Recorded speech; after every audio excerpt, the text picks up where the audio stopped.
Y en este caso voy a empezar con la rama de estructuras, con el tema de análisis, clasificación y propuesta de tipo de suelo de estaciones oceanográficas usando su registro sísmico. Esta investigación fue desarrollada en conjunto con el magíster Edison Moscoso Alcántara y José Antonio Casas Paredes de la Universidad Nacional Mayor de San Marcos. Bueno, empezamos primero recordando un poco la sismicidad que presenta nuestro país, que básicamente se debe a la subducción de la placa de Nazca bajo la Sudamericana. Esta interacción que se da entre estas dos placas, lo que genera en los acelerogramas registrados es que estos tengan un gran contenido de altas frecuencias y muchos cortes por el cero.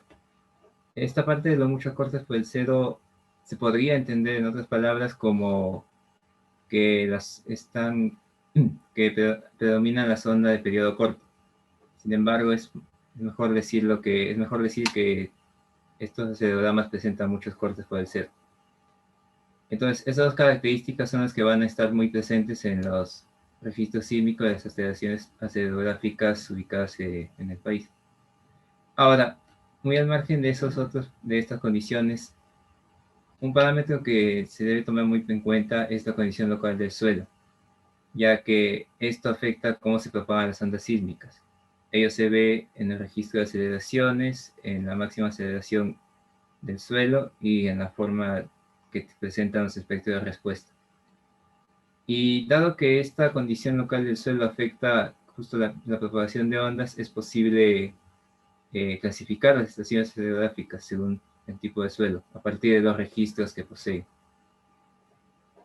Tanto el espectro de respuesta como el de Fourier contienen implícitamente el tipo de suelo de la estación hidrográfica. Para el caso de los espectros de respuesta, lo que se tiene es que se relaciona la máxima respuesta de interés con sistemas de un grado de libertad para un rango de periodos considerados ante un mismo amortiguamiento en este caso. Entonces, de esta forma se relaciona el tipo del suelo con lo que vendría siendo el periodo de la estructura, ya que en los espectros de respuesta se evidencia qué estructuras tienen mayor demanda. Ahora, otra alternativa para considerar únicamente registros sísmicos es el espectro de Fourier, ya que en este caso se descompone la onda registrada como una sumatoria de varias ondas, cada una con su determinada frecuencia y amplitud. Entonces, justamente el espectro de Fourier relaciona las amplitudes con las diferentes frecuencias del suelo. Entonces, el objetivo principal de esta investigación es justamente clasificar las estaciones oceanográficas que tiene los REACIS de acuerdo con los perfiles que están presentes en la norma 030, según los registros sísmicos que poseen. Como objetivo secundario se tiene identificar la mejor metodología aplicada y proponer un tipo de suelo en las estaciones que no cuenten con esta clasificación. Este es el diagrama de flujo que se siguió para esta investigación. Permítame acercarlo un momento. Primero se recopiló la información de los registros sísmicos de los REACIS. Posteriormente se organizó según la estación que correspondía. Y con ayuda del software Viewer, que es de uso libre, se generaron los espectros de pseudoaceleraciones y los espectros de Fourier. A partir de los espectros de pseudoaceleraciones se generó lo que vendría siendo el ratio espectral. Voy a hablar un poco de ello más adelante. Se consideró ensayos geofísicos como microtrepidaciones o más W, y aplicando esta metodología se pudo clasificar las estaciones según su tipo de suelo. Bien. Ya. Se consideraron 44 de las 67 estaciones que hay en la REACIS por las siguientes razones. Algunas estaciones no contaban con registros sísmicos, algunas estaciones no estaban enmarcadas en un tipo de suelo que estaba en la norma, y otras justamente no contaban con esta información, es decir, no habían sido analizadas, estudiadas ya sea por microtrepidaciones o ensayo más W. Los resultados se tomaron en cuenta de ensayos geofísicos que después he dicho anteriormente. Para el caso de Lima se tomó en cuenta los mapas de microzonificación tanto de SISMID y de la ciudad de Lima del 2016. Se consideraron otras fuentes para otras regiones del país, que en este momento no las presento, solo presento las que se consideraron para Lima. La primera metodología, como he mencionado antes, se considera desde el periodo fundamental promedio. Se considera en este caso los periodos en donde se tiene una máxima amplificación de los espectros de pseudoaceleración. Cada uno de estos periodos se les denominó los periodos fundamentales. La segunda metodología es similar, solo que en este caso se usa la frecuencia. Y en este caso se usan los espectros de Fourier y se considera la frecuencia fundamental la que tenga la máxima amplitud. Vale mencionar que estas metodologías son propuestas basadas en la dinámica de estructuras que expliqué al inicio. Esta es la metodología de ratio espectral H entre V, que Nakamura explica esta metodología, cómo es esta metodología, así como el estado del arte. Este autor indica que esta metodología no se tiene muy claro el origen teórico. Sin embargo, en base a sus referencias se puede inferir que Noguchi y Gadashi en 1961 propusieron la metodología de ratio espectral H entre V. Esta metodología consiste en primero promediar los espectros de los componentes horizontales y posteriormente dividir ese promedio entre el espectro de la componente vertical. Acá les muestro un poco el procedimiento de cómo sería ello. Estas son las componentes horizontales del registro. Sacamos el promedio, que es la línea punteada. De este lado está la componente vertical del registro sísmico.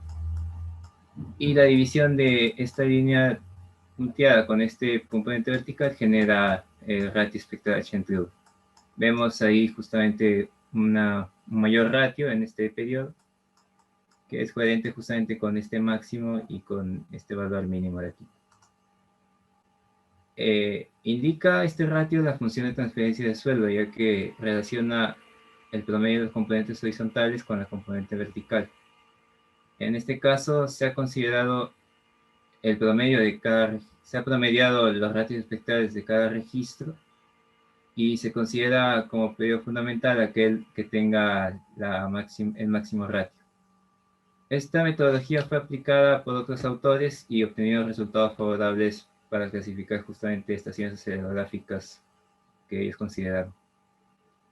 Estos son los rangos de clasificación que se consideraron, que se tomaron los valores e intervalos a partir de los valores que contenían los mapas de microsonificación. Es importante mencionar que no se debe confundir estos valores con los periodos que definen la plataforma del espectro de diseño en la norma 030. Estos son los valores que están indicados en los mapas de microsonificación, como ya dije antes.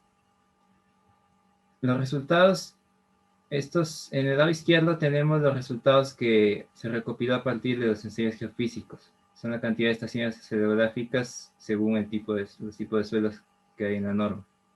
A la derecha tenemos lo que se obtuvo al aplicar cada una de estas metodologías. Vemos que las dos primeras metodologías ofrecen unos resultados muy similares por un suelo tipo S1. Sin embargo, la única metodología que puede clasificar estaciones oceanográficas como S2 o S3 son la metodología de ratio espectral, la metodología 3. Entonces, ahora lo que vamos a ver es qué cantidad de estaciones son iguales tanto según ensayos como las metodologías aplicadas. La línea negra representa justamente a esta parte de aquí, de los ensayos geofísicos, los resultados que se obtuvo en base a ello.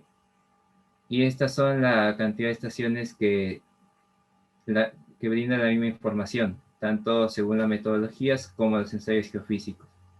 Entonces vemos que la metodología de ratio espectral es la que permite clasificar las estaciones de una forma más adecuada, ya que es la única que puede clasificar estaciones ya sea como S2 o como S3. Mientras que en este caso, para el tipo de suelo S1, estas tres metodologías son complementarias, dado la gran cantidad de estaciones que se tiene. Esto es lo que acabo de mencionar justamente. Y en base a los resultados de ratio espectral, que es la tercera metodología, se propone un tipo de suelo en 21 estaciones oceanográficas de las Reasis. Son 21 porque son Sumando la cantidad de estaciones nos da un total de 21 estaciones. Muestro estos resultados en la siguiente tabla. Acá resalta en negro estas 3 estaciones que son el Lima 007, el Lima 023. Continuando con la tabla, resalto también esta estación porque estas 3 estaciones voy a hablar un poco de ello ya en la parte final. Acá menciono los periodos fundamentales que se obtienen al aplicar justamente esta metodología. Vemos que está dentro de los rangos que se han considerado. Este es justamente la estación Lima 007 que presenta un mayor periodo fundamental. Ahora, hay una preocupación en lo que vendría siendo que estos resultados están sujetos a eventos sísmicos cuya magnitud es menor a magnitud local, en este caso es menor a 5. Entonces, no se tiene, estos resultados están sujetos principalmente a este tipo de eventos sísmicos. No se tiene muchos registros en base a otros eventos sísmicos mayores. Entonces, se reconoce que hay una preocupación en lo que vendría siendo la relación entre la magnitud y el periodo, cómo este puede influir en base a ello. Acá tratamos de poner ese escenario en 3 casos diferentes. Para la estación Lima 023, que fue clasificada como suelo S2, vemos que los periodos que justamente respaldan dicha clasificación pueden generar una tendencia que es justamente la línea roja. Entonces, no sería una forma de definir ese periodo en función, la magnitud, perdón, la influencia de la magnitud en función del periodo. Sin embargo, para la estación de Lima 007, que es la que clasificada como S3 y la que tiene el mayor periodo, vemos que los periodos obtenidos para cada registro hay una cantidad similar tanto en suelo S1 como en suelo S3. Sin embargo, como se usaba el promedio de estos valores, nos indica que es un tipo de suelo S3. Entonces ahí se ve que justamente la magnitud puede influir en el periodo fundamental obtenido en esta metodología. Y por último, les muestro el caso de la estación de Lima 028, que es clasificada como S2 considerando justamente el ratio H entre V promedio, pero solo un registro respalda esta clasificación, mientras que los demás indican que es un suelo S3, a pesar de que incluso para magnitudes menores, perdón. Entonces, ese es un poco de lo que la preocupación que se tiene en este caso, que como la magnitud o bien otros parámetros como la distancia o la profundidad pueden influir en el periodo fundamental obtenido. Y ya para terminar les muestro las conclusiones, que las metodologías aplicadas para clasificar las estaciones estereográficas de la REASIS son complementarias, dada la gran cantidad de resultados similares que se obtienen. Pero esto es para un suelo con un perfil tipo S1. La metodología más efectiva que se halló fue la metodología de ratio espectral, ya que además de un perfil tipo S1, permitió clasificar un perfil tipo S2 o S3. Y se propone un tipo de suelo en 21 estaciones a partir de los ratios espectrales, que son los que mostré en la tabla anterior. Algunas recomendaciones finales, ya para terminar, se recomienda realizar este estudio en otras estaciones de otras redes, ya sean públicas, como el IGP o de unidad de posgrado de la UNI, o redes privadas. Corregir los registros sísmicos mediante la aplicación de un filtro pasabanda, esto a fin de considerar las frecuencias de interés. Y otro que justo explicaba al final, vendría siendo evaluar la relación entre los periodos y frecuencias fundamentales del suelo con los parámetros sísmicos como puede ser la magnitud, la distancia a la falla, la profundidad o incluso la direccionalidad del sismo. Y bueno, les presento las referencias usadas en esta presentación, ¿no? Y bueno, eso es todo lo que tenía que decirles.